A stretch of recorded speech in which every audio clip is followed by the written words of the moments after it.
Brent Pry with us now. Great to see you, Coach. How's it going so far today? It's been a great day.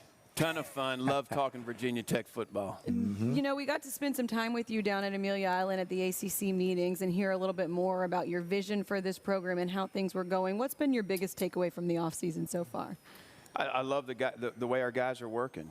You know, I can lay my head down at night and sleep well when they're doing right and living right and working their butts off. And they're doing those two things right now.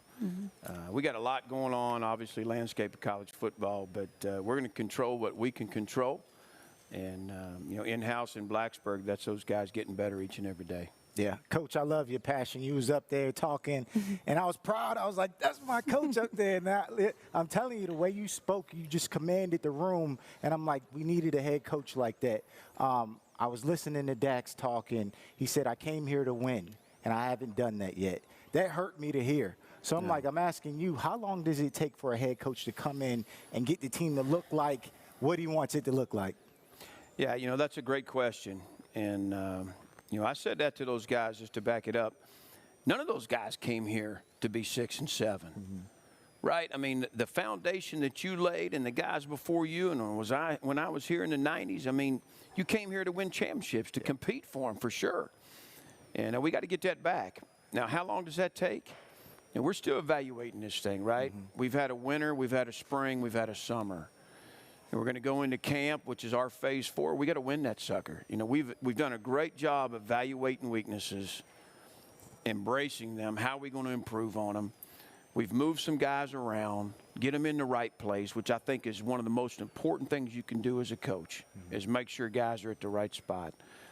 But at the same time, we've installed the offense, the defense, the special teams plan. I mean, you know, I think we'll have a better idea. I'll have a better idea where we're truly at, you know, a couple weeks into this thing. You know, we've just been a work in progress, and now we're getting closer to that end point where what is the product going to look like? Who are we? Where are we still not good enough? Where do we need to be better? I mean, I want us to be a football team that gets better each and every week. That's going to happen. But to win ball games, you got to be to a certain point, you know, and we've got good players. We just need more of them.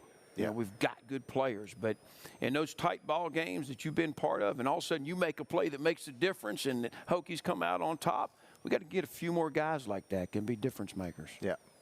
All right, let's cut to the chase. We'll get back to football here in a second. But I got the Midnight Rider sitting up here. Right? Hold on, I can't let you say that. Why not? Because there's only one Midnight Rider, and that's Greg Allman. That's Greg Allman. I will call you the Midnight Rider as long as I'm on this stage. I'm going to tell you that. But I'm going to tell you one thing.